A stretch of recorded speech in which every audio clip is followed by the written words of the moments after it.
Well, after weeks of being careful, after weeks of always maintaining a safe environment for my camera, it finally happened. It did drop. In dropping, the plug where the actual port where the plug goes in for my microphone got damaged. So I went ahead and I fixed that. Luckily, thank God, it is all fixed now. It's just a little tweak of the system, tweak of the tweezer in the aux hole.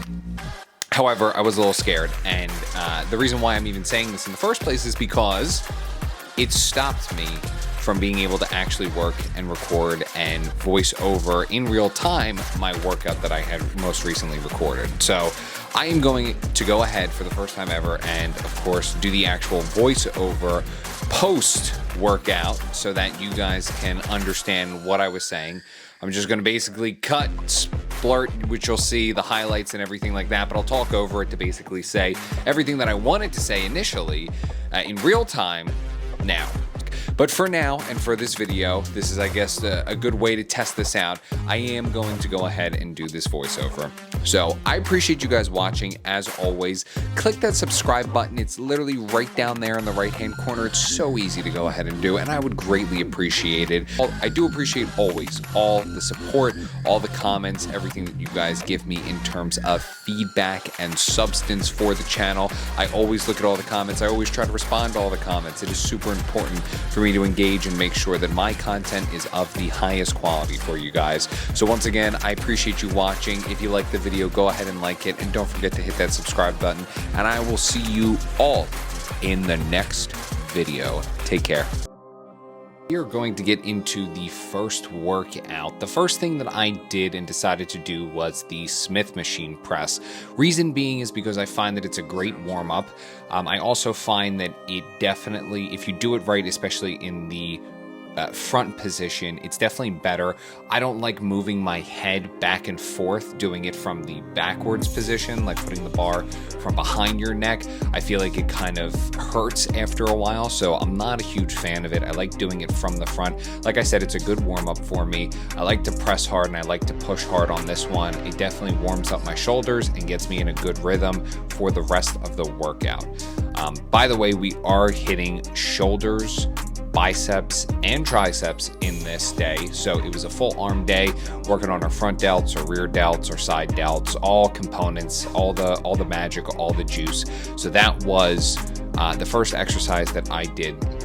As always, we want to stay slow, focused, and controlled. That is the biggest key to take away from this. The biggest thing that you should always remember in doing this, making sure that you get that mind-muscle connection. That is such a key component. And when you really get the chance to do that slow, focused, and controlled, it really does allow you to get that mind-muscle connection when you do that slow, focused, and controlled component.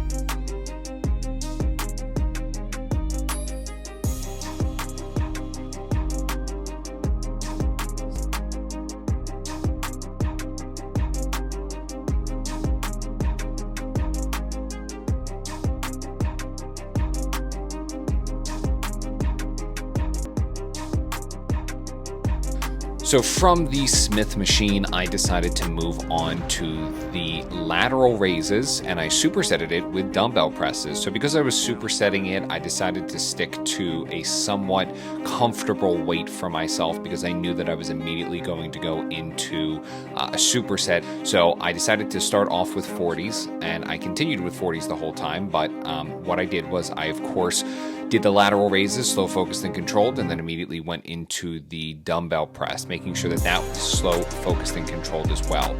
Definitely super important in terms of doing this movement. You want to make sure that your arms are slightly flared inward, just because you want that angle. You don't want it specifically fully lined up with your body.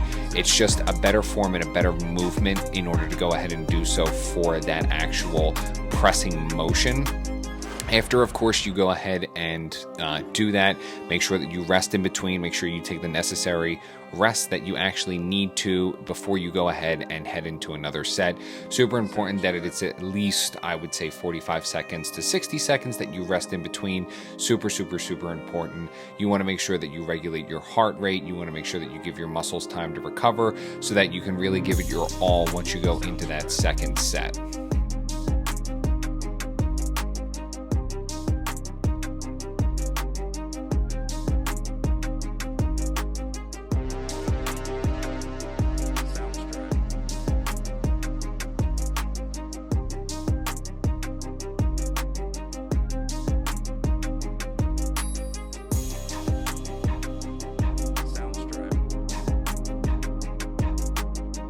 After going ahead and doing that superset, I decided to go into front lateral raises. Now, this is something that I have done before, but not necessarily on the incline machine and in this way. A good friend of mine had showed me this the other day, and I really liked it, and I decided to incorporate it into this day today as well. I'm just using the bar weight, the 45 pounds, because it does in fact catch up to you, and it does in fact prove to be a little bit more difficult than you would expect it to be. I know I kind of make it look somewhat easy here, but I was struggling for sure. The reason for the incline is because it kind of locks you into a position where you can't cheat or just fling or throw the weight up. So it's super important to go ahead and make sure that everything that you do here is controlled, is slow, and is focused. I bring the bar all the way down to my legs so that it is basically almost touching it, but making sure that I don't touch my legs so that it is, I still have that tension, my muscles under that tension and under that fatigue. So super important to do that. Then of course I bring it all the way up. This is one of the last movements that I did before I went ahead and I started on my bicep movements. Also, you can start to see my shoulder tweak. You can see that my right shoulder is not as balanced as my left shoulder, even though both of them do have some slight limitations at times. It was definitely something that was still the exercise as a whole a challenge, and definitely something that you need to try or should try if it's not something that you normally do on your next shoulder workout.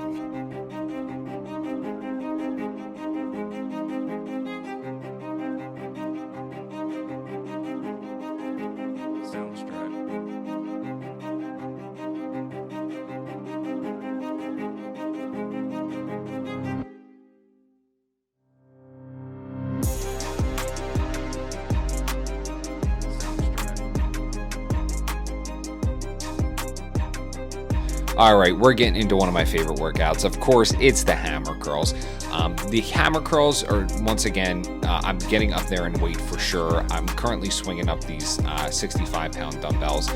It is something that, you know, I should have probably gone a little bit lower on because I was not necessarily swinging, but using a little bit more of other extremities and other parts of my body to go ahead and put this weight up. But if in all reality, I should probably have been looking at around the 55 to 60 range. The 65s were a little heavy for me that day. But slow, focused, and controlled wasn't 100% here, so that's a knock on me. But I definitely think that if I was in that 55 to 60 pound range, I definitely think it would be better for me to keep that form.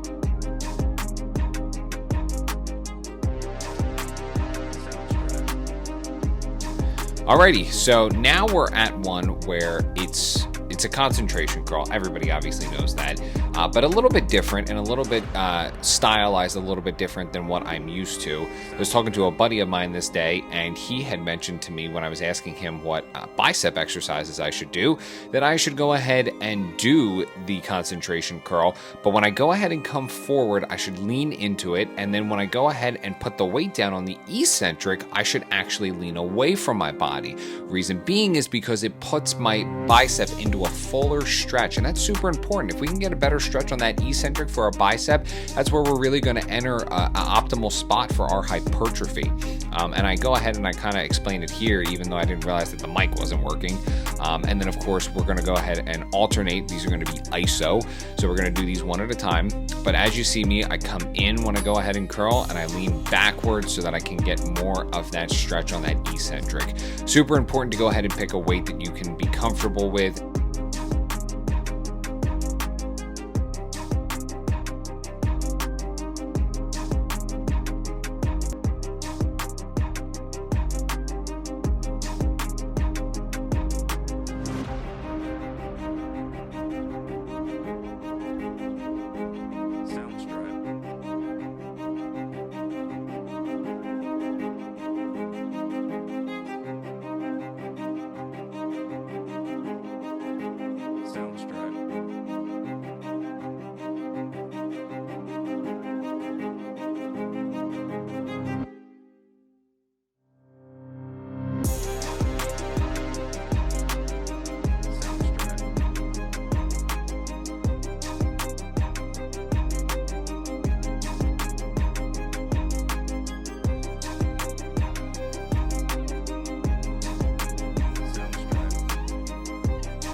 Soundstripe.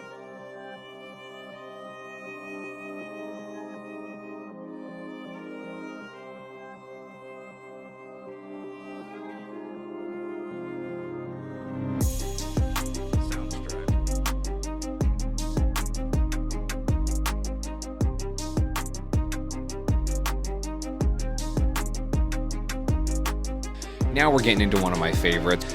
We are doing the bicep curl machine. We're doing it isolaterally. I did a lot of iso targeted bicep components on this day, but basically I did it standing. So I was standing the entire time. I was doing my grip where I go ahead and actually roll my fingers. So it's just basically the bar resting on my palm, just to go ahead and create more tension on my actual bicep, of course, to further engage in that hypertrophy philosophy.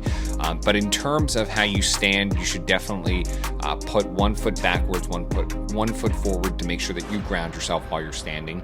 Then, of course, you're going to go ahead and align your body and your arm so that you can go ahead and fully do the curl properly and get that proper flexion and tension when you go ahead and do so.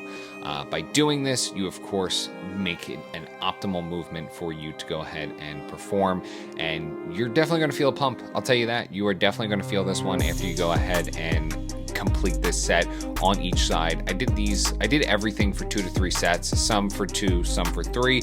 I have been adding an additional set here and there just to go ahead and get a little bit more volume in, especially if I don't feel it off the first 2, but it is something that I normally stick to that 2 to 3 rep range and then finish and move on to the next.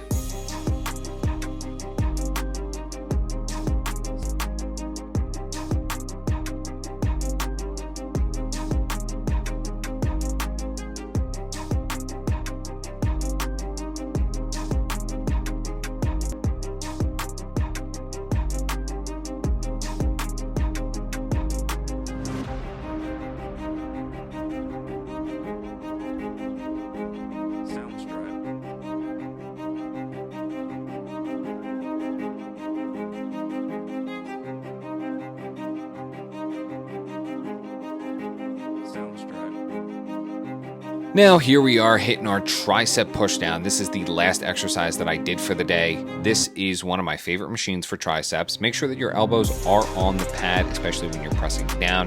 You don't want a lot of lift off or a lot of movement on this. You want to really keep locked into this position. Of course, making and containing that slow, focused, and controlled philosophy. We want to push down as explosively as possible and then slow coming back into our head. We really want to make sure that we can get that full stretch all the way back and release all the way back as far as possible before obviously we can't anymore, and we don't want to at least drop the weight on the machine. We want to make sure that we keep that tension always. But I only did one tricep extension movement this day because the day previously I had done chest and triceps and I did a couple other tricep exercises as well. So I was just throwing this in really for fun to say that I rounded off the rest of my arms for the day. But other than that, that was the full shoulder, bicep, and tricep day.